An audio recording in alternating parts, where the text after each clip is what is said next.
All right, then. So I mentioned Matt Ryan, and I was wondering, I'm kind of this idea of him being not Phillip Rivers, but Phillip Rivers light for these Colts running backs. Does this get Jonathan Taylor? I mean, I can't say back to the 101 because that's mostly where he's going, but there's fantastic reason to take Christian McCaffrey at the 101, especially if you're a little bit more of a gunslinger, because he would appear to have 5 to 6 more points on his upside, at least before this move. So give us the QB changes, trades, free agency, all of that from best to worst in terms of how it's going to affect the wide receivers. Anything else that you want to throw in terms of how it affects fantasy players, that can factor in as well.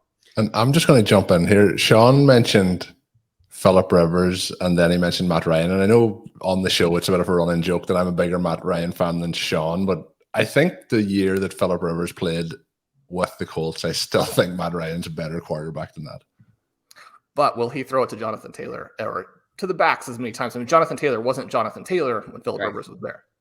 Right. No, it's a great question. I think figuring that out will be kind of the key to early round drafting in 2022. Carson Wentz doesn't have a history of targeting running backs. I'm gonna make full circle here in a second. No history, 9% running back target rate over his career, but in Indianapolis, that went way up, and it resulted, I think, in 57 targets for Jonathan Taylor and 51 or 2 targets for Nyheim Hines. Right, so we're talking over 100 running back targets. So I think that the Colts system, I think Frank Reich's system, is designed to funnel those passes to his running backs, and hopefully Jonathan Taylor gets the lion's share of those. Of course, Hines will still be involved. But yeah, I mean, Ryan strikes me as the kind of guy, and I really would have to look into this to see, his history with targeting running backs. But I mean, you think back to Devontae Freeman in Atlanta, racking up all those PPR points out of the backfield. Yeah, right. And I think it could be really good for Taylor from a receiving standpoint, for sure. Do you have your rankings? Where are you going with these quarterbacks in terms of best to worst? For all the issues that Watson has, and it's incredibly depressing about how that whole thing unfolded. There's nothing that says, from his last season, 2020, that he's not super elite. Like it's like his completion rate over expected, his EPA per drop back, his rushing, everything points to an elite fantasy producer. And so, yeah, I mean, he makes the Browns offense worlds more appealing for fantasy purposes, for hopefully an expanded role for David Njoku, who only ran a route on 50% of his snaps last year. Maybe he can bump up to, 65, 70, somewhere in there. For Amari Cooper as the unquestioned wide receiver 1.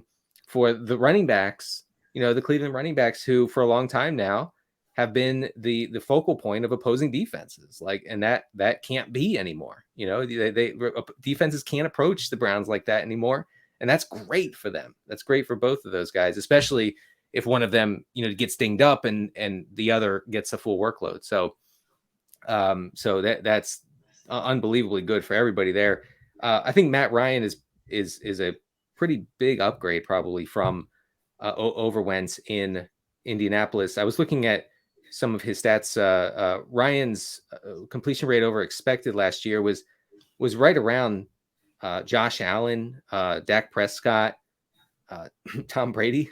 So, I don't think that he's reached the part of his career where he's 100% washed. I think that he might have a decent year or two, especially on a pretty good offense and behind a good offensive line. I think that translates to potentially fantastic things for Michael Pittman, who, with Wentz kind of, went back and forth with his production, and you couldn't quite figure out, when the big week was coming and when the Colts were just going to establish the run like it's 1988, and Pittman would be completely played out of the game plan. But I think that Pittman can become way more consistent and reliable with a better quarterback throwing passes to him, better targets, basically. Who am I missing here? Mariota. I talked about this on a Good Football Show, which you can find anywhere podcasts anywhere where you get your podcasts. Where Mariota is probably not bad for Kyle Pitts, but the lack of other options in Atlanta is probably bad for Kyle Pitts. And teams can just blanket Pitts no matter what part of the field he's in.